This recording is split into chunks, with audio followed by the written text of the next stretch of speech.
اوقاف کے تحفظ پر مولانا محمود مدنی کا بڑا بیان۔ آل انڈیا متولیان کانفرنس میں اہم فیصلے۔ السلام علیکم ورحمۃ اللہ وبرکاتہ۔ ناظرین اکرام، آج کی اس ویڈیو میں ہم آپ کو نئی دہلی میں منعقد ہونے والی آل انڈیا متولیان کانفرنس کی مکمل اور تفصیلی رپورٹ بتائیں گے، جہاں وقف املاک کے تحفظ، شفاف انتظام، قانونی تیاری اور ملت کی اجتماعی ذمہ داری پر انتہائی اہم باتیں سامنے آئی ہیں۔ یہ ویڈیو آخر تک ضرور دیکھیے گا، کیونکہ اس میں ہم مولانا محمود مدنی، سابق چیف جسٹس اقبال انصاری، مختلف دینی قائدین اور ارکان پارلیمنٹ کے اہم بیانات بھی آپ تک پہنچائیں گے۔ کانفرنس کہاں ہوئی اور کیوں منعقد ہوئی؟ اس سلسلے میں جمعیت علماء ہند کے زیر اہتمام نئی دہلی کے ایوان غالب میں آل انڈیا متولیان کانفرنس منعقد ہوئی ہے۔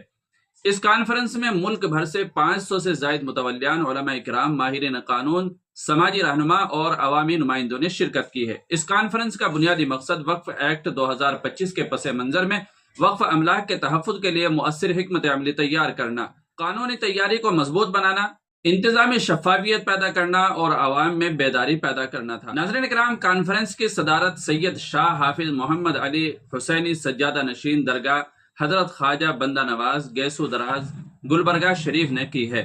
جمعیت علماء ہند کے ناظم عمومی مولانا محمد حکیم الدین قاسمی نے استقبالیہ کلمات پیش کیے، جبکہ نظامت کے فرائض مولانا مفتی حسان قاسمی نے انجام دیے۔ مولانا محمود اسعد مدنی کا اہم خطاب ہوا۔ کانفرنس سے سب سے اہم خطاب جمعیت علماء ہند کے صدر مولانا محمود اسعد مدنی نے کیا ہے۔ انہوں نے فرمایا ہے، وقف صرف زمین یا جائیداد کا نام نہیں ہے، بلکہ یہ اللہ تعالیٰ کی امانت اور اسلامی تہذیب کا ایک مضبوط ستون ہے۔ انہوں نے واضح کیا ہے کہ وقف کے تحفظ کو صرف متولیان کا مسئلہ سمجھنا درست نہیں ہے، کیونکہ یہ پوری ملت اسلامیہ کی مشترکہ ذمہ داری ہے۔ انہوں نے کہا ہے کہ اگر پوری قوم اس ذمہ داری کو محسوس کرے گی تو اوقاف کو مضبوط بنایا جا سکتا ہے۔ اوقاف کو کن خطرات کا سامنا ہو سکتا ہے؟ مولانا محمود مدنی نے کہا ہے کہ اوقاف کو صرف بیرونی چیلنجز ہی نہیں، بلکہ اندرونی کمزوریاں بھی نقصان پہنچا رہی ہے۔ مثال کے طور پر ناقص انتظام، ضروری دستاویزات کی کمی، غفلت اور لاپرواہی، مالی بے ضابطگی اور بعض مقامات پر غیر قانونی قبضے۔ ان تمام مسائل کا سنجیدگی سے حل تلاش کرنا ہوگا۔ مولانا مدنی نے حکومت سے مطالبہ کیا ہے کہ وقف ترمیمی ایکٹ 2025 کے حوالے سے آئینی اصولوں اور انصاف کو مقدم رکھا جائے۔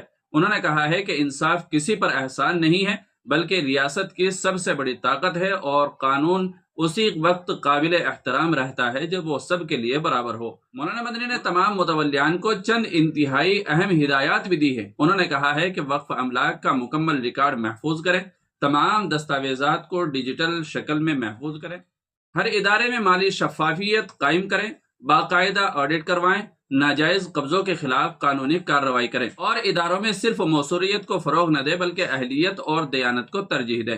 انہوں نے کہا ہے کہ موجودہ حالات میں وقف کے تحفظ کے لیے وقتی نہیں بلکہ مستقل اور منظم جدوجہد ضروری ہے۔ کانفرنس میں سابق چیف جسٹس اقبال انصاری کا بیان بھی ہوا ہے۔ پٹنہ ہائی کورٹ کے سابق چیف جسٹس اقبال انصاری نے کہا ہے کہ سب سے زیادہ قانونی مشکلات متولیان کو پیش آتی ہیں، اس لیے ضروری ہے کہ وہ اپنے فرائض کو بہتر انداز میں انجام دے اور تمام قانونی تقاضوں کو پورا کرے۔ انہوں نے یہ بھی کہا ہے کہ عدالتوں کو حکومت اور عوام کے درمیان تنازعات میں آئین کے حدود کے اندر رہ کر فیصلے کرنے چاہیے۔ مرکزی جمعیت اہل حدیث ہند کے امیر مولانا اصغر علی امام مہدی سلفی نے کہا ہے کہ اوقاف کے تحفظ کی ذمہ داری صرف حکومت یا متولیان پر نہیں ہے، بلکہ پوری ملت پر عائد ہوتی ہے۔ جماعت اسلامی کے نائب امیر ملک معتصم خان نے کہا ہے کہ وقف کی جائیدادوں کو تعلیم، صحت اور رفاہ عامہ کے شعبوں میں زیادہ مؤثر طریقے سے استعمال کیا جانا چاہیے۔ صدر اجلاس سید شاہ محمد علی الحسینی نے کہا ہے کہ گزشتہ 2 برسوں کے درمیان وقف کے تحفظ کے لیے جو بیداری پیدا ہوئی ہے اسے مزید منظم کرنے کی ضرورت ہے۔ انہوں نے اہل ثروت سے اپیل کی ہے کہ نئے اوقاف قائم کریں تاکہ آنے والی نسلوں کو بھی فائدہ پہنچ سکے۔ رکن پارلیمنٹ ہریندر ملک نے کہا ہے کہ بعض مقامات پر وقف املاک میں بد انتظامی دیکھنے میں آئی ہے، جسے ختم ہونا چاہیے۔ انہوں نے کہا ہے کہ وقف کی آمدنی صرف غریبوں، یتیموں، طلباء اور ضرورت مند افراد کے فلاح پر خرچ ہونی چاہیے۔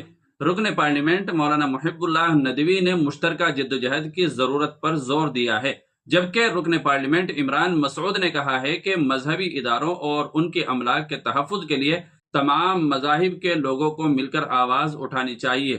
کانفرنس کے اختتام پر مقررین اس بات پر متفق نظر آئے کہ وقف املاک کے تحفظ کے لیے مضبوط قانونی تیاری، شفاف انتظام، ڈیجیٹل ریکارڈ، عوامی بیداری، اجتماعی تعاون اور منظم جدوجہد۔ تمام مقررین نے اس عزم کا اظہار کیا ہے کہ اوقاف کے خلاف کسی بھی سازش کا قانونی، آئینی اور پرامن طریقے سے مقابلہ کیا جائے گا۔ ناظرین، آپ اس پورے کانفرنس اور اس میں پیش کیے گئے نکات کے بارے میں کیا رائے رکھتے ہیں؟ کیا وقف املاک کے تحفظ کے لیے اس طرح کے اجتماعی کوششیں مؤثر ثابت ہوں گی؟ اپنی رائے کمنٹ باکس میں ضرور لکھے گا، اور اگر آپ کو یہ ویڈیو معلوماتی لگی ہو تو ویڈیو کو لائک اور شیئر ضرور کر دیجیے گا، اور ہمارے چینل پر آپ پہلی بار آئے ہوں تو سبسکرائب بھی کر لیجیے گا۔ السلام علیکم ورحمۃ اللہ وبرکاتہ۔